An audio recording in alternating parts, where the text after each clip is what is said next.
ചിലപ്പോഴൊക്കെ നമ്മൾ വലിയ പ്രതീക്ഷയോടെ ചെയ്യുമ്പോൾ ഉണ്ടല്ലോ മുട്ടം പണിയായിരിക്കും നമുക്ക് കിട്ടുന്നത്. എന്നാലും നമുക്കത് വിട്ടുകൊടുക്കാൻ തോന്നത്തില്ല. എങ്ങനെയെങ്കിലുമൊക്കെ അത് നന്നായിട്ട് സെറ്റാക്കി എടുക്കും. അപ്പോൾ ഇന്നത്തെ വീഡിയോ അതാണ് കേട്ടോ. ചെറിയൊരു അശ്രദ്ധ കൊണ്ട് പറ്റിയ പരിപാടിയാണ്. എന്നാലും വീഡിയോ നിങ്ങളായിട്ട് ഷെയർ ചെയ്യാമെന്ന് വിചാരിച്ചു. ഇഷ്ടപ്പെട്ടാൽ സപ്പോർട്ട് ചെയ്യണം. താമസിക്കുന്നില്ല, നേരെ വീഡിയോയിലേക്ക് പോകാം.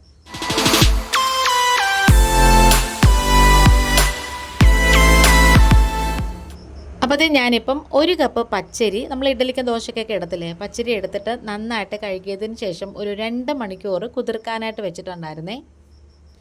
നല്ലോണം കഴുകിയിട്ടാണ് കേട്ടോ ഇത് കുതിർക്കാനായിട്ട് വെക്കുന്നത്. അപ്പോൾ നമ്മൾ കുതിർന്ന് കഴിഞ്ഞിട്ട് കഴുകാൻ നിൽക്കുന്നതിനേക്കാളും ഇങ്ങനെ ചെയ്യുന്നതാണ് നല്ലത്. അങ്ങനെ അതങ്ങ് മാറ്റി വെച്ചു. ഒരു 2-2.5 മണിക്കൂറൊക്കെ കഴിഞ്ഞു. വെള്ളമൊക്കെ നന്നായിട്ട് വാർത്ത് കളഞ്ഞതിന് ശേഷം ഞാൻ മിക്സിയുടെ ജാറിൽ ഇട്ട് കൊടുത്തിട്ട് നന്നായിട്ട് ഇങ്ങനെ അരച്ചെടുക്കുകയാണ് കേട്ടോ. ചിലപ്പോഴൊക്കെ അബദ്ധങ്ങൾ എല്ലാവർക്കും പറ്റും.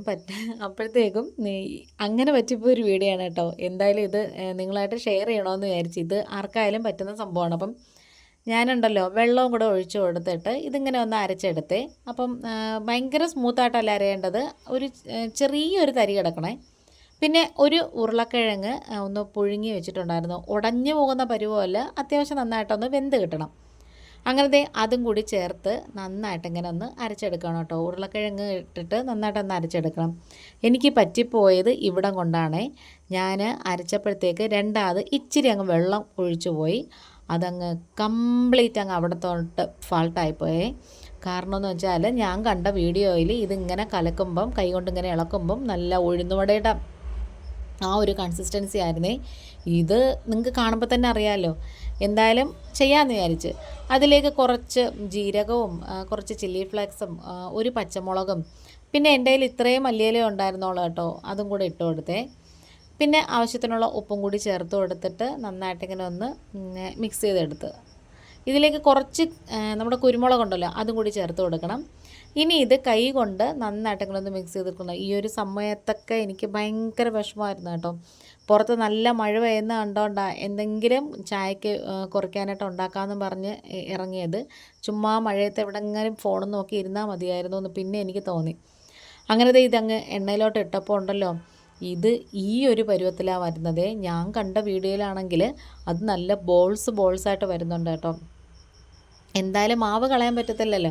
ഞാൻ പെട്ടെന്ന് ഇച്ചിരി സവോളയും പിന്നെ ഇച്ചിരി എരിവുള്ള മുളക് പൊടിയും ചില്ലി ഫ്ലേക്സും അതുപോലെ തന്നെ കറിവേപ്പിലയും പിന്നെ കുറച്ച് കടലമാവിൻ്റെ പൊടിയുണ്ടല്ലോ അതും കൂടി ഇട്ട് കൊടുത്തു. ഇത്രയും കടലമാവ് എൻ്റെ കയ്യിൽ ഉണ്ടായിരുന്നുള്ളൂ കേട്ടോ. ഒന്ന് മിക്സ് ചെയ്തെടുത്തേ. നന്നായിട്ടൊന്ന് കൈ കൊണ്ട് നന്നായിട്ടിങ്ങനെ ഒന്ന് ഇളക്കി യോജിപ്പിച്ചെടുത്തു. കാരണം എങ്ങനെയെങ്കിലും ആ മാവിനെ ഒന്ന് കട്ടിയാക്കണം എന്നുള്ളതാണ് കേട്ടോ എൻ്റെ ഉദ്ദേശം. അങ്ങനെ സവാളയും കൂടെ ഇട്ട് കൊടുത്തിട്ടോ, കുറച്ച് സവാളയും കൂടെ ഇട്ട് കൊടുത്തിട്ട് കൈ കൊണ്ട് മിക്സ് ചെയ്യുന്നത് മാറ്റിയിട്ട് സ്പൂൺ എടുത്ത് ഇങ്ങനെ ഒന്ന് മിക്സ് ചെയ്ത് നോക്കി. എന്നിട്ടും അങ്ങോട്ട് കട്ടിയാവുന്നില്ല. പിന്നെ എന്തായാലും പെട്ടെന്ന് കട്ടിയാക്കാൻ പറ്റിയത് നമ്മുടെ കയ്യിൽ എപ്പോഴും കാണുന്നൊരു ഐറ്റം എന്ന് പറയുന്നത് റവയാണ്, ഉപ്പുമാവൊക്കെ ഉണ്ടാവുന്ന.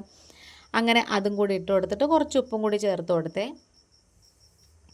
എന്നിട്ട് ഒന്നും കൂടി നന്നായിട്ട് മിക്സ് ചെയ്ത് യോജിപ്പിച്ചെടുത്തു. നമ്മുടെ ഗ്യാസൊക്കെ ഞാൻ അപ്പോഴത്തേക്കും ഓഫ് ആക്കിയിട്ടുണ്ടായിരുന്നു. പിന്നെ ഓണാക്കി എണ്ണയൊക്കെ നന്നായിട്ട് തിളച്ച് വരുന്നവരെ വെയിറ്റ് ചെയ്തിട്ട് കുറച്ചായിട്ട് ഇങ്ങനെ ഇട്ട് കൊടുത്തിട്ടുണ്ടായിരുന്നേ. അപ്പം ഇത് ഒരു വശം നന്നായിട്ട് മൊരിഞ്ഞ് വന്നപ്പം പതിയെ ഞാനിങ്ങനെ മറിച്ചു കൊടുത്തു. അങ്ങനെ 2 വശവും തിരിച്ചും മറിച്ചും ഇട്ട് മൊരിയിച്ചെടുത്തിട്ടുണ്ടായിരുന്നേ. എന്നിട്ടും അങ്ങോട്ട് ശരിയാവുന്നില്ല. സംഭവം എന്താണെന്ന് പറഞ്ഞാൽ സോഫ്റ്റ്നെസ് ഇല്ല, കുറച്ച് ക്രിസ്പിനെസ് ആയതുപോലെ കുറച്ച് കട്ടിയായിട്ടിരിക്കുന്നത്. കാരണം റവ, അരിപ്പൊടിയല്ല, അരി പിന്നെ അരച്ചത് സോഫ്റ്റ് ആവാൻ പറ്റിയ സംഭവങ്ങളൊന്നും തന്നെ ഇല്ല. അപ്പോൾ എന്തായാലും പിന്നെ ഞാൻ അതിലേക്ക് ഒരിച്ചിരി സോഡാപ്പൊടിയും കിട്ടും, നമ്മുടെ ബേക്കിംഗ് സോഡ ഇല്ലേ, അതിട്ടിട്ട് ഇതേപോലെ ഒരു 5 മിനിറ്റ് അങ്ങനെ മാവ് വെച്ചതിന് ശേഷം ഇതേപോലെ സ്പൂൺ കൊണ്ട് കോരി ഒഴിച്ചിട്ട് തിരിച്ചും മറിച്ചും മൊരിയിച്ചെടുത്തു. ഇപ്പോൾ ഉണ്ടല്ലോ നല്ല അടിപൊളിയായിട്ട് സംഗതി ഇങ്ങനെ നല്ലവണ്ണം അങ്ങനെ വീർത്ത് വന്നിട്ടുണ്ട് കേട്ടോ. നല്ല സോഫ്റ്റായിട്ടുമുണ്ട്. കഷ്ടപ്പെട്ട് നമ്മളൊരു പണിക്ക് ഇറങ്ങിയിട്ട് എന്തായാലും അത് കളയാൻ പറ്റത്തില്ലല്ലോ. അങ്ങനെ അവസാനം എന്തായാലും നമ്മൾ സക്സസ് ആയിട്ടുണ്ട് കേട്ടോ. അങ്ങനത്തെ നല്ല സോഫ്റ്റായിട്ടുള്ള നമ്മുടെ ഇതിനെന്ത് പേരിടണമെന്ന് എനിക്കറിയത്തില്ല കേട്ടോ. ഒരു പലഹാരം അങ്ങനെ വേണമെങ്കിൽ പറയാം. ഇത് നമ്മൾ സോഡാപ്പൊടി ചേർക്കാതെ ഉണ്ടാക്കിയതാണ്. ഭയങ്കര കട്ടിയായിട്ട് ഹാർഡായിട്ടിരിക്കുകയാണ്. എന്നാൽ നമ്മൾ സോഡാപ്പൊടിയൊക്കെ ചേർത്തിട്ടുണ്ടാക്കിയ സംഭവം ആ ഒരു വട ഉണ്ടല്ലോ നല്ല ടേസ്റ്റും ഉണ്ട്. അതുപോലെ തന്നെ നല്ല സോഫ്റ്റും നല്ല പഞ്ഞി പോലെ ഇരിക്കുമായിരുന്നേ. അങ്ങനെ ഇതിപ്പം കാണുമ്പോൾ തന്നെ നിങ്ങൾക്ക് മനസ്സിലാവും രണ്ടും തമ്മിലുള്ള വ്യത്യാസം. അപ്പോൾ നമ്മുടെ വീഡിയോ ഇവിടെ വൈൻഡപ്പ് ചെയ്യാറായി. വേറൊരു വീഡിയോ ആയിട്ട് വേഗം തന്നെ വരാം. ഇന്നിപ്പോൾ ഇത്രയേ ഉള്ളൂ. Thanks for watching.